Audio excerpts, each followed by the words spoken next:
I mean, it's technically true, but it's definitely not the way I would have chose to frame this interview with Chelsea Grimm's father. He said this.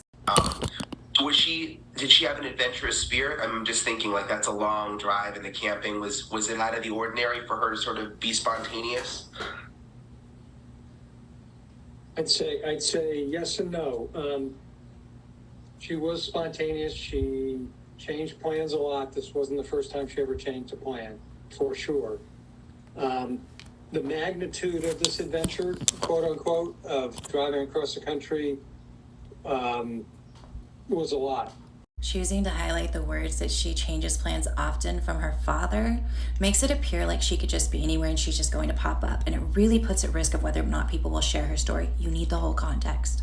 Starting with the fact that her car was found abandoned on October 5th in Ashford, Arizona. It was reported when the vehicle was found that it was locked. The two right tires were flat. Inside of the vehicle, they found her camera, but they did not find her. They did not find her pet bearded dragon. They did not find her sleeping bag, and they did not find her clothes or her wallet or her phone. Now, originally, Chelsea was not even going to be driving. Originally, she was going to be flying on September 24th from San Diego to Connecticut to attend a wedding and see her parents. However, she had recently acquired the pet bearded dragon, and I believe his name was Rox or Roxy. And since she had just gotten him, there was some issues with her making arrangements to go ahead and fly with him. So she had told her parents, like, hey, I'm gonna go and drive. I'm gonna camp, I'll stay in hotels, but I'm just gonna go ahead and make the drive. And her parents were like, hey, I don't think you've thought this through. It's a really long drive. It's kind of tough to do by yourself. And she's like, no, it's fine. I'm gonna try it. Her father said she did have some skills. She was 32 years old. This was something that she could probably do. But within a couple of days, she contacted them and said, hey, you know what? You guys are right. This isn't working out. I don't think I can make this trip all by myself. Now, that call had come to them on September 27th. And this is when Chelsea is going over all of her options. I believe she had met up with a friend, talked to another friend, and she starts thinking about the things that she can do since she can't make it all the way to Connecticut. And she lets her family know, you know what? I think I'm going to camp out here for a couple days. Don't worry if you don't hear from me for a couple days. I might be in and out of service.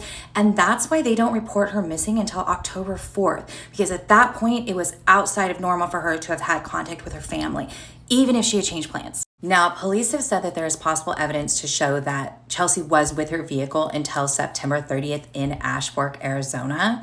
But the last time that she was actually seen for sure is on police body cam on September 28th in Williams, Arizona. It was reported that she was working on a photo project and was at a cemetery, and that somebody called in to report her car there. And when the officer arrived, she was a little shaken, and she said that she had just gotten a little upset from taking these photos and that she needed some time to sit before she got back on the road. She had not been planning on staying there till dark, and the officer asked her where she was heading, if she had a hotel, and she was like, no, I actually didn't plan this. I wasn't planning to be here this late. And the officer advised her that she should go up down the road to a Love's truck station where she would be able to park.